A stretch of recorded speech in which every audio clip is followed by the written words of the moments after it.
Olá, turma! Gente, hoje é o nosso primeiro conteúdo do livro novo, né? Que é o módulo de atividades físicas e recreativas. É um prazer estar com vocês aqui, né? Hoje iniciamos esse conteúdo ao vivo, mas por causa de uns probleminhas aí com a internet não foi permitido. Mas não se preocupem que eu irei repor essa aula para vocês. Nós teremos aí um momento bem legal, se Deus quiser e permitir, tá bom? Então vou disponibilizar esse material gravado para vocês. Estarei à disposição de vocês para qualquer dúvida, para qualquer esclarecimento, tá bom? Então vamos começar nosso conteúdo de hoje? Vamos lá?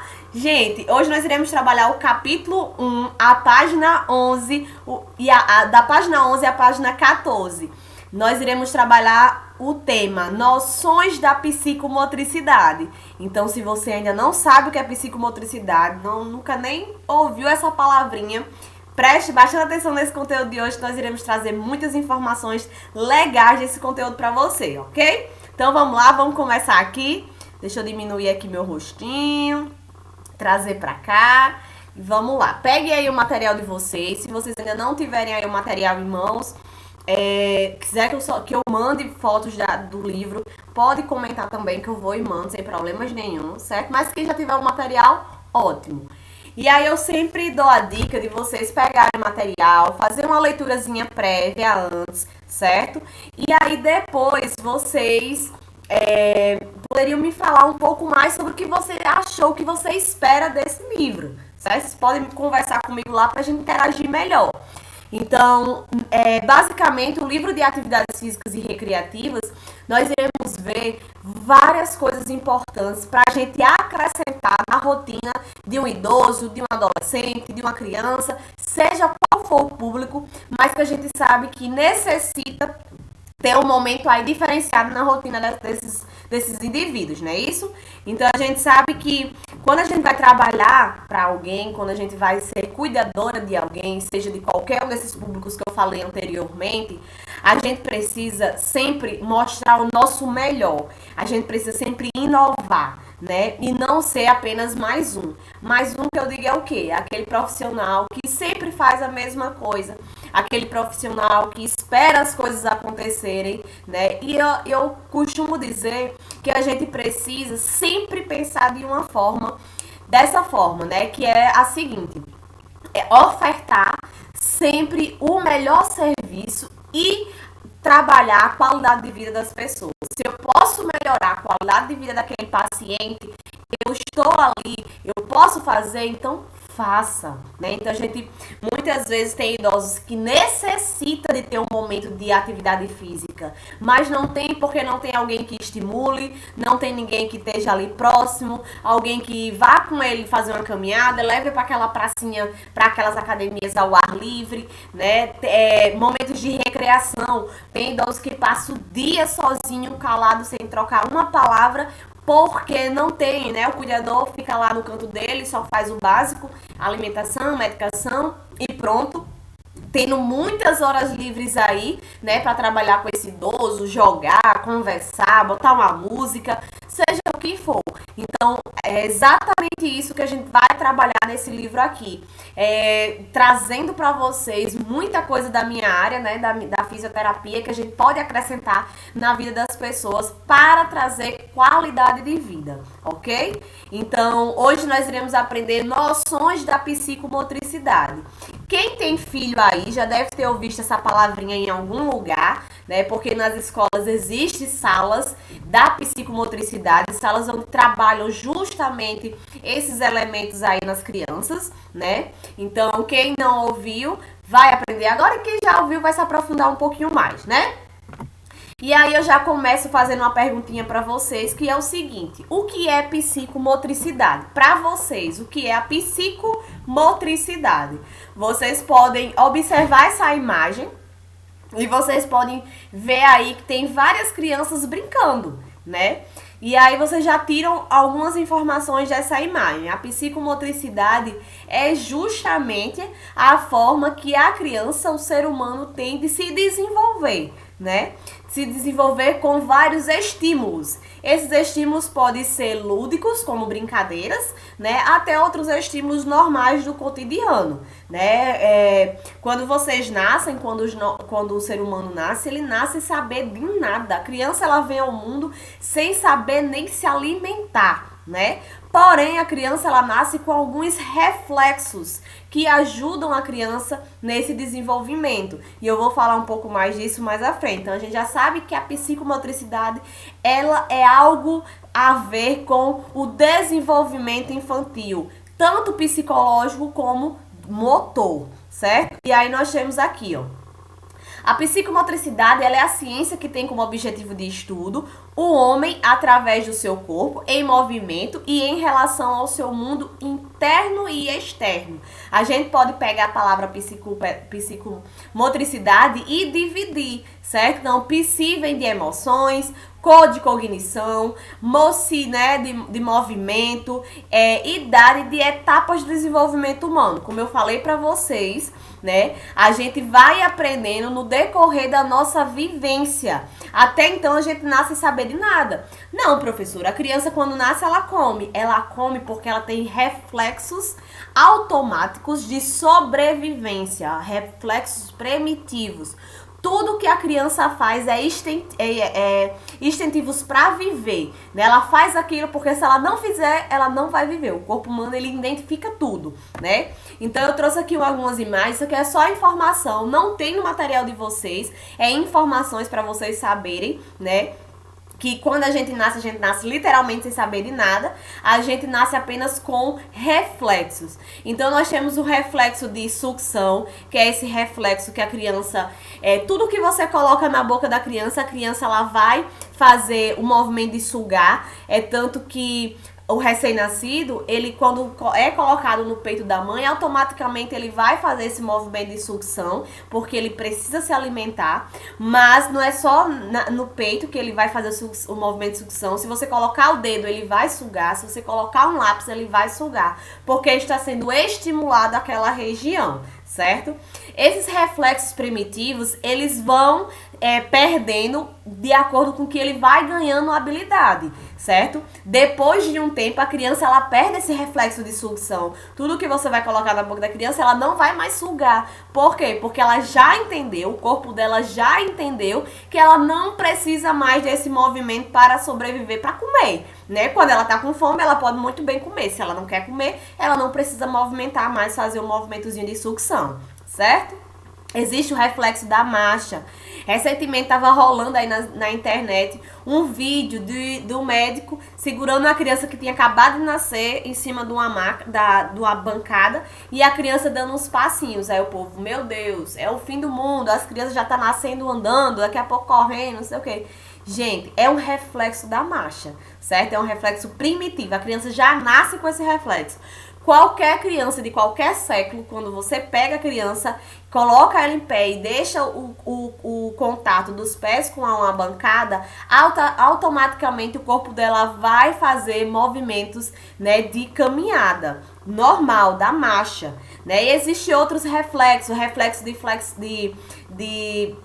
o reflexo palmar ou plantar, né? O palmar, você pega a mãozinha da criança e coloca seu dedo no meio da mãozinha. A mãozinha vai e fecha, né? O povo diz, a criancinha gostou de mim. Gente, não é porque ela gostou de você, certo? É porque ela tem esse reflexo e tudo que você coloca na mão da criança, ela vai fechar. Da mesma forma no pé. Se você apertar a planta do pé da criança, os dedinhos vai fletir do mesmo jeito da mão. Só não fecha, né? Porque a mão é maior, os dedos.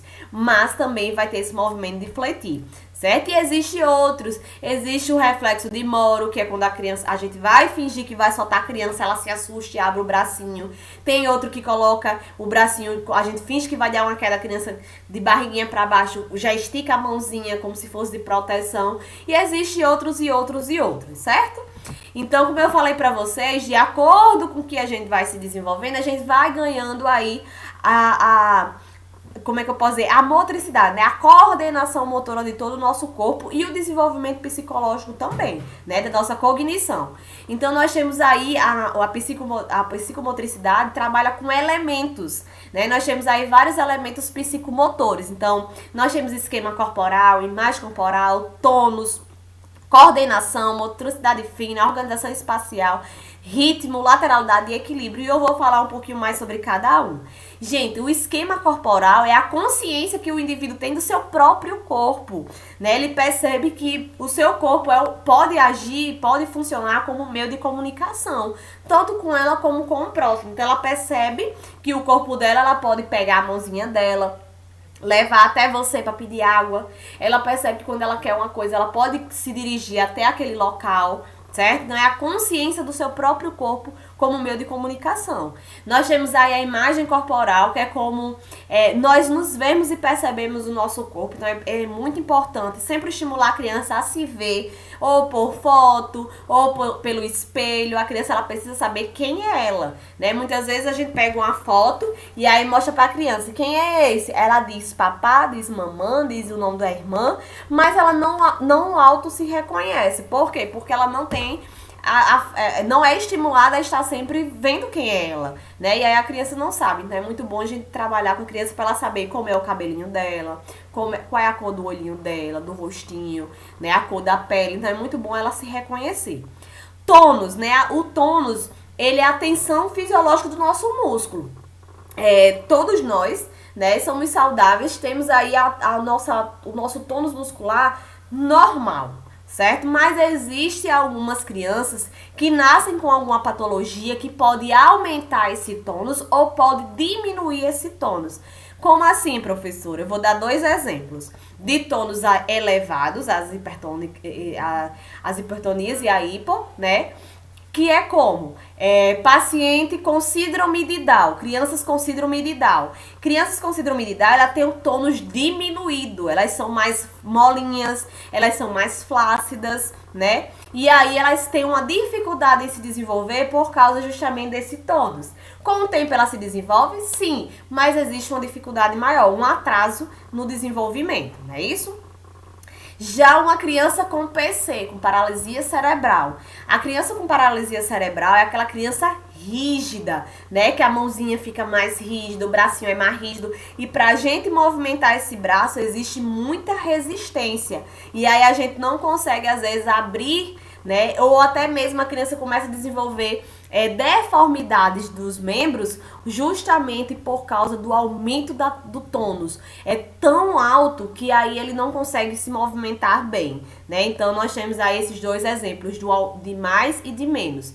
Todo mundo que é saudável tem o tônus normal, mas aí se tiver alguma patologia, tem esse aumento aí do tônus, certo?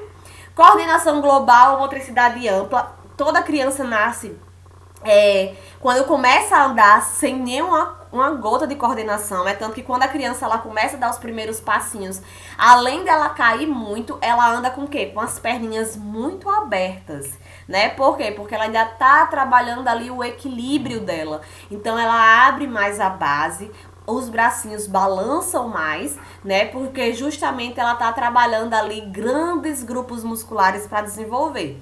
De tanto ela tentar, ela vai aprimorando esse caminhar e vai afinando o movimento, né? Mas no começo é aquele andadozinho bem de bêbado mesmo, né? A perninha bem aberta, caindo para um lado, andando mais para o outro. Mas com o tempo, de tanto ela praticar, ela não cai com tanta frequência e esse caminhar já se torna mais normal, né? Mais comum. E aí nós temos a motricidade fina, né? Quando a criança começa a trabalhar com pequenos grupos musculares. Como é isso, professora? Gente, toda criança, quando ela começa a comer sozinha, ela não movimenta o punho, ela não usa pequenas articulações, ela usa grande. Então a criança, quando ela vai pintar, ela não pinta só com o punho, ela pinta com o cotovelo. Então ela faz isso quando ela tá pintando. Por isso que ela não respeita o traço do desenho. Sai totalmente, porque ela não usa só o punho, ela usa o ombro como um todo. Da mesma forma quando ela tá comendo, ela não usa assim, né? Ela usa o ombro. Então, ela às vezes acerta no olho, acerta no ouvido, acerta no queixo e às vezes não acerta na boca, não é isso? Mas com o tempo, de tanto ser estimulada, ela vai começar a trabalhar e desenvolver novas conexões neurais para que ela venha cada vez mais esse movimento fique aí com perfeição. Organização espaço-temporal. A criança ela não tem noção de espaço. A criança ela não sabe o que é alto, o que é baixo, o que é grande, o que é pequeno, o que é fundo, o que é raso. É tanto que elas não têm noção de perigo. Então, elas acham que cabe num lugar e às vezes não cabe. O lugar pode ser mais espaçoso possível, mas se tiver alguma coisa ela pode derrubar, né? Porque ela não tem noção de espaço. Então, a organização espaço-temporal é a relação do lugar ocupado pelo corpo, onde tem um movimento também, né? Então, já passam aí vídeo de criança com a cabeça engalhada em algum lugar. Que a criança, ela jura que a cabeça dela cabe naquele lugar e aí às vezes não cabe e fica lá, né, presa e aquele movimento todo. Ritmo. Criança totalmente sem ritmo. Pode ligar uma música, ela dança totalmente sem ritmo. Mas, com o tempo, ela vai ganhando essa habilidade, né? Tanto de bater palma, porque quando a gente pede pra criança bater palma, a palma nunca vai bem com a música, né? E até mesmo dançando. Mas, com o tempo, ela vai ganhando essa habilidade, né? Lateralidade é a capacidade do indivíduo movimentar os dois lados do corpo, direito e esquerdo. Criança, quando ela é novinha, ela anda muito em bloco, ela vira em bloco como um todo, né? E aí com o tempo é que ela vai desenvolvendo aí a habilidade de movimentar só o pescoço, virar só um lado, né? E saber o que é direita e o que é esquerda. Isso é muito importante. E o equilíbrio, né, que é a propriedade de se manter acima de uma base de sustentação. É a mesma coisa que eu falei, inicialmente cai muito, se machuca muito por causa da falta do equilíbrio, né? Tanto que pra brincar de amarelo, existem várias brincadeiras que estimulam todo esse esquema aí que eu mostrei pra vocês. Todos esses elementos é estimulado com brincadeiras. Então, por exemplo, a amarelinha. A amarelinha trabalha, além de força, aí vai ajudar no tônus, trabalha esquema corporal, trabalha coordenação global, trabalha ritmo, trabalha equilíbrio e a criança ela se desenvolve ainda mais. Por isso que criança não pode pular a fase da brincadeira, né? Porque é uma forma dela se desenvolver. E aí eu trago aqui para vocês vários exemplos de atividades que podem ser praticadas com as crianças, né? Aqui eu sempre gosto de trazer para vocês coisas que a gente pode fazer em casa junto com elas, né? Então, para trabalhar a motricidade fina, abrir e fechar zíper, porque a gente não abre e fecha o zíper com o ombro, só com o punho, né? Fazer movimentos de enfiagem, movimentos de rosca, pegar as bolinhas e colocar na boquinha da garrafa que é pequenininha, isso trabalha também coordenação, né? Então são vários exemplos de exercícios que a gente trabalha a coordenação motora fina. Aqui atividades para desenvolver força, tônus, equilíbrio, né? A criança se equilibrando, brincando, pulando. Nas escolas tem muito as salas dessa forma aqui, cheios de brinquedos de emborrachado para a criança não se machucar, mas que vai fazer com que ele se desenvolva muito bem, né? Amarelinha, pula corda, tudo isso aí trabalha o desenvolvimento de uma criança. Para ritmo, né, existem brincadeiras com alguns instrumentos musicais, a dança da laranja, brincadeiras aquelas de adoleta, trabalhar ritmo de acordo com a música, ou até mesmo musiquinha, parabéns, aquele soco-soco, bate-bate, são músicas que a gente tá sempre trabalhando aí o ritmo das crianças, certo? Gente, finalizando nosso conteúdo de hoje, qualquer dúvida que vocês tiverem sobre noções de psicomotricidade, pode ir lá no grupo, né, que eu respondo a vocês sem problema nenhum. Estou lá para dar todo apoio a vocês, certo?